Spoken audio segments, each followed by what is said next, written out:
Are you some sort of sovereign citizen or something? No, I'm not, and that's defamation. I'm sorry?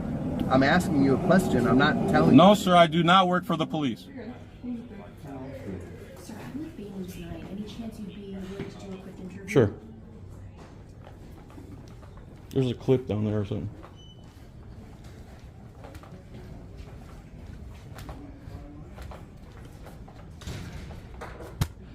So I want you guys to notice here that she does this interview with me, and I mentioned a lot of things like how they falsely imprisoned the armed fisherman Solo Yacker on the beach, how the police chief assaulted him right in front of the council chambers. She ignores all that, and then you'll see at the end what she actually puts into the media piece she's making. It's a night and day from what we talked about to what she actually publishes. And this is what you got to understand about the mainstream media. It's lying by omission. Why would she skip over the most newsworthy part, that he was assaulted and the reason he started coming here, and push the line of the city council and all their lies about threats and everything? None of us have ever threatened them. We can't control what other people do. And just like I tell her here, they're public officials and they have to stand up to public scrutiny and unfortunately threats. I've been threatened 1,000 times since I started my channel. But I don't have a short bus to get escorted out on. I don't have a police escort everywhere I go. I don't have gunmen guarding me everywhere I go. Imagine if that was the case and the tables were turned. So watch her interview me, and then stay tuned to the end. My friend Wilder recorded it at his house the same night and show what they actually publish on TV versus what you see here. Go ahead. All right, start up for me, sir. Say and spell first and last name. Johnfilax. Do you live here in Clearwater? The last one asked me where I live too. I'm gonna say I'm homeless in Clearwater. Okay. I'd rather not say where I live because they use that to retaliate. Talk to me about why you're against this rule change. Well, the First Amendment, no law shall be passed by any government that abridges the freedom of speech. They're upset because Michael Taylor came here, he was assaulted on the beach by the Clearwater PD, and then when he came in to talk to the council about it, the police chief assaulted him in front of the council.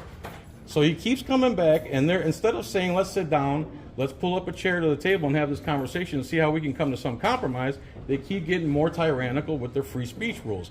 You even heard them in there saying, let's just get rid of option 3, let's just get rid of free speech altogether in this city.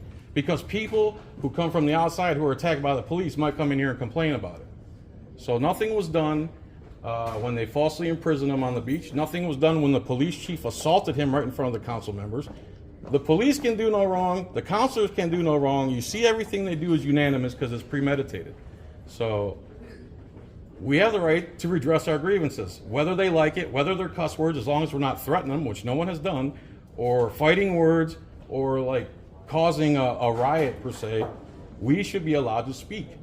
The 3 minutes we're given without being interrupted, without being arrested, without being escorted out by 5-6 cops.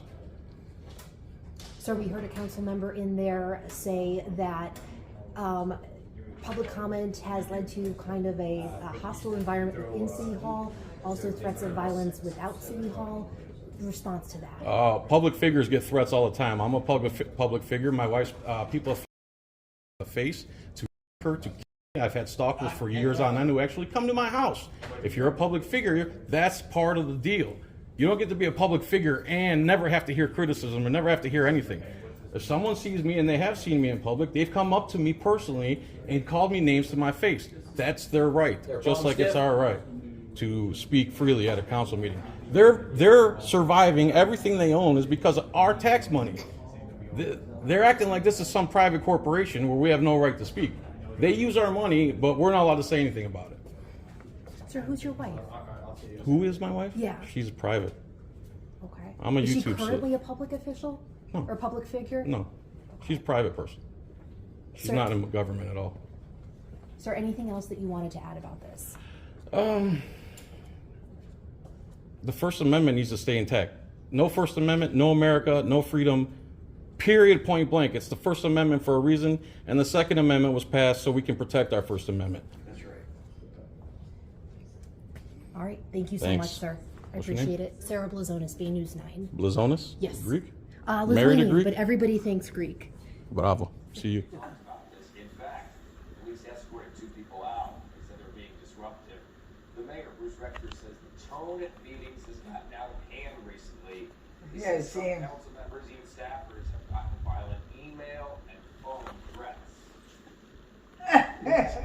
Wait. It happened in Pennsylvania on Saturday, and I don't know how these people get, to the point where they cause harm to others, but certainly it's a threat that we need to take seriously. We have the right to redress our grievances, whether they like it, whether they're cuss words, as long as we're not threatening them, calling them, or fighting words, or like causing a